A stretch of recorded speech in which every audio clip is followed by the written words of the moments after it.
Alright, I know it's been a little while since we've done our reviews of Season 1 of The Chosen, but I promised you that we would finish them. So, we're going through Episode 6, at least a piece of it today. We're actually going to split it up into 3 sections. We're going to be talking about Matthew, Nicodemus, and then Tamar. And then we're going to talk about the culmination of all of them coming together at the end scene of the episode. Welcome to Snipe Life, where we look at creativity through the lens of Christianity. So today we're going to be taking a look at Matthew as he's going through this weird time, right? He's just seen Jesus do the miracle of the fish, and he's really confused about all of it. He doesn't know what it means. He doesn't know who this Jesus guy is. He doesn't know how any of this happened. And the Romans are just not believing him at all. So he's really having a hard time figuring out what side he needs to be on now, because the Romans don't believe him, the disciples hate him at this moment, and he's not sure where he fits. So let's start this one off with the scene of Matthew and Gaius as they're guarding the treasure trove that Simon and Andrew had brought them to pay off their debt.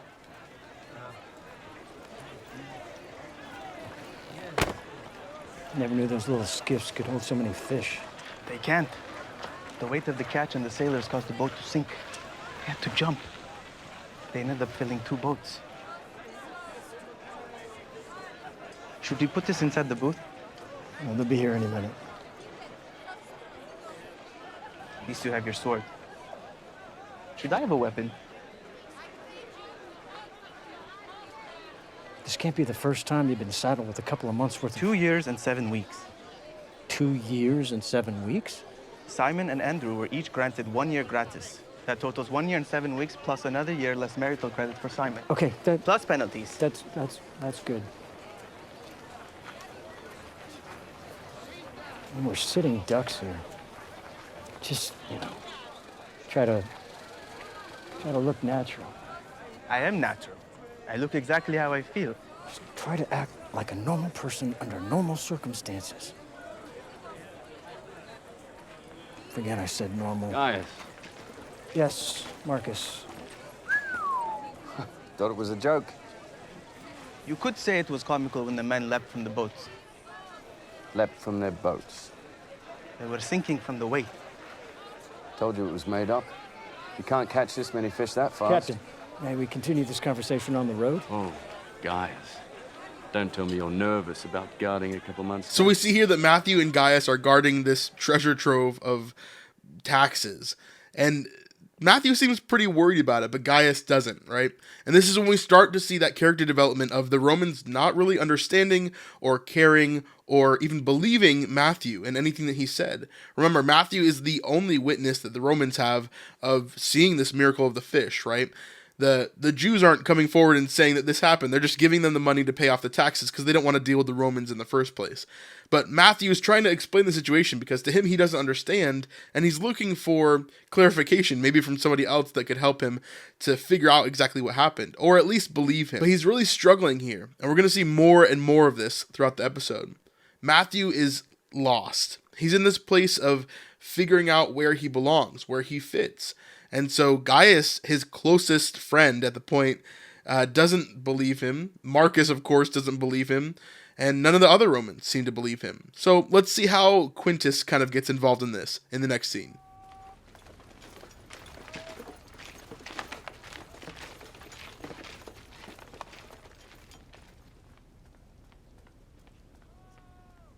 Remarkable. For the first time in a year, quarterly collections will have exceeded Pilate's projections. And if the fishermen are no longer fishing on Shabbat.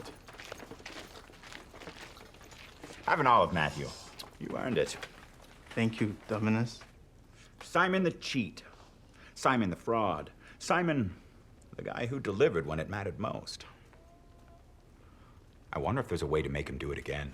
It wasn't Simon. What if I told him it wasn't enough? He obviously performs well under pressure. And I do have a knack for creating stakes. Simon wasn't responsible for this, Dominus. Oh, I don't care who he conscripts into his schemes. Forgive me, Dominus, if my report was unclear. There was a man... Yes. You're a fine reporter, Matthew, but you're also a bit of a rube. I read your report. It's clear Simon and his accomplice tricked you. So here we're seeing that Matthew he's really struggling to try to explain exactly what happened here. But Quintus is very smart. He's very intelligent, right? We know that through his character, through his position that he's in, through the job that he's done for Rome. But in this situation, he is really just not even close to believing what Matthew has to say. He says, basically, I mean, straight up, he says, Matthew, you're a bit of a rube, right? You're a bit slow, right? You don't understand the natural world and what's going on. You don't understand that people could have tricked you. In fact, they did trick you, right? Is what Quintus is trying to tell him. But Matthew is so sure about what he saw that he's really trying to explain the situation.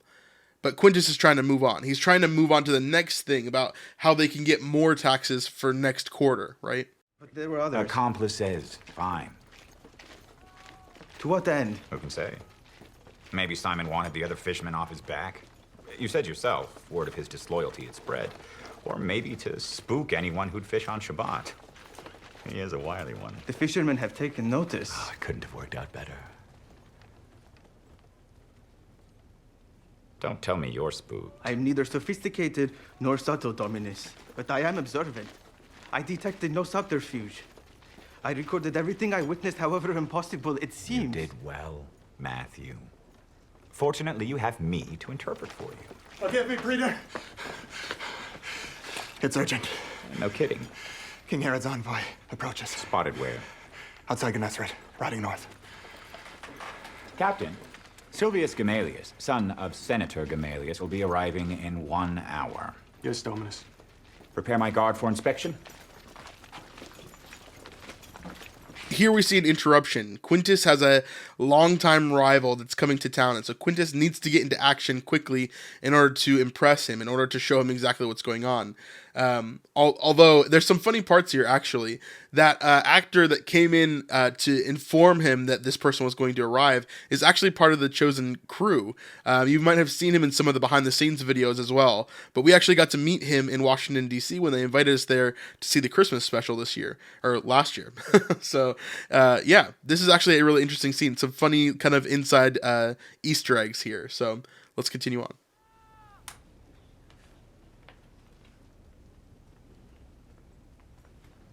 How long would you have stood there? Things turned out very well with Simon, and I'm grateful. Gaius, I've reviewed your service records. You're Germanic. My people were. Powerful warriors, even if they did surrender. I believe they sensibly joined the winning team, Dominus. Sensibly. My only allegiance is to Rome. I've trained to fight for her since I was a boy. And now you will lead. I hereby promote you to the rank of Primi. Thank you for this honor, Praetor. Don't slobber. So this portion of this scene may have slipped you by the first time that you watched it, but it's actually incredibly important. You see here, Gaius is being promoted to a position that's called Primi Ordine. And this is actually really, really important for him. Remember, before Gaius was a centurion. This means that he commanded about 80 men. But being upgraded or promoted to a Primi Ordine means that you're in charge of several centurions, several centuries in that case. And so he is basically the leader of an army at this point for Rome. And this is a really big deal for his position, something that not many ordinary soldiers would be able to achieve. So this is a great honor for him. You're so wonderfully odd. Keenly intelligent, but it's your reactions to the world I love. Like right now. How you're not a stain on a cartwheel is a mystery we will have many moons to unravel, my new friend. I saw no ruse or deception at the seashore, Dominus. Because you have no guile. So Quintus is under the impression that Matthew is intelligent, but he doesn't have any street smarts, right? He doesn't have any understanding of how the world itself works, of the natural order of things. And so for Gaius, he's about to test him here. And he's basically saying, you have no guile. You have no deceptive muscle, right? You can't distinguish what's going on in the world or who's trying to trick you or who's trying to, be truthful to you. And it's interesting here because he's trying to show Matthew that this is the case. But let's see what happens. Give me your first reaction to this scenario. You will shortly be visited by a childhood rival whose father gave him everything while yours gave you nothing, and yet you've risen to a higher rank. You want to make it clear you won. that it's your meeting, even if he arrived unannounced. I would show him my plans for infrastructure. Conquest is not simply conquering nations, but imposing a way of life. Unbelievable. So simple. You're dismissed.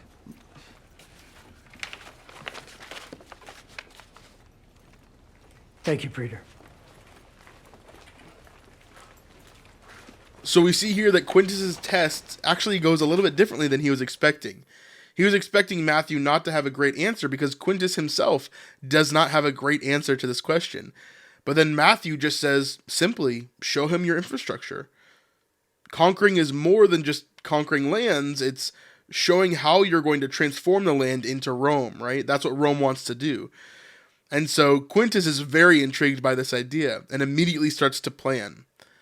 So this is how we see Matthew kind of growing through this episode and through this scene.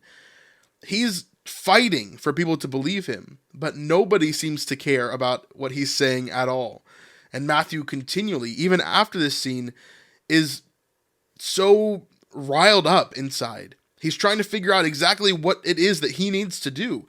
How does he figure out this situation? He's normally pretty good about figuring things out and solving problems, right? But this one, he just can't. So let's see what he does in the next scene. Taxman! Simon, Andrew, I guess no one told you the good news. We squared our debts with Quintus. Isn't that great? So, go back to your cage and stop following us. it's not you. I'm here about the man. What man? The man at the shore who made the fish appear. Man on the shore. You saw no man on the shore. Do you hear me? Yes, I did! I was there, I saw. And I bet the first thing you did was tell Rome, huh? Simon? They don't believe me! You really are a traitor. Simon! Best for you to forget it. Go home, Matthew. They don't believe what I saw. But I do. I need to know. Am I deceived? What good is our answer if you don't even listen to yourself? What good is our answer if you don't even listen to yourself? So Matthew, after leaving Quintus and Gaius, he goes to the people that he knows are going to understand the same things that he does, right? That he saw this man who brought all the fish to them. And Simon and Andrew are really worried that Matthew is going to do something stupid and get Jesus in trouble, right? Because Matthew is associated with the Romans. And Jesus, they don't want him to be captured by the Romans. They don't want him to be interrogated by the Romans. They don't want him to have anything to do with the Romans, right? Because they believe in their minds that Jesus is here to destroy the Romans in the first place. So they don't want Matthew to mess with any of those plans. But Matthew is just looking for clarification. He's looking for understanding, right? And so he has two kind of things on his mind. Nobody believes what I'm saying, so maybe it is true that all of this is a lie. So let's go back to the original source. Let's talk to them and see what they say. But then Andrew finishes again with, our words are not going to mean anything to you, right? Because you don't even believe what you saw. You don't even believe your own eyes. You're not even listening to yourself. So why would you listen to us? So really this whole episode is bringing Matthew to the point of making a choice for himself, right? Not leaning on anybody else, not leaning on the Romans, not leaning on Andrew and Simon, but leaning on his own decision to seek this out, to seek Jesus out. However, he doesn't really know where to find Jesus or who he is in the first place. And so that we actually get this small scene where Gaius and Marcus hear about this disturbance in the eastern slums. And Matthew says, please let me come with you. And Gaius eventually allows him to. And that brings us to the final scene that we're going to break down all together when we talk about Tamar in a couple of episodes. So make sure you stick around for tomorrow's episode and the day after when we talk about Nicodemus and Tamar. It's going to be an amazing couple of days, so stick around. But before you go, how are you guys doing with 2022? Are you worried or anxious at all for the rest of this year? I'd really love for you to check out this video right here.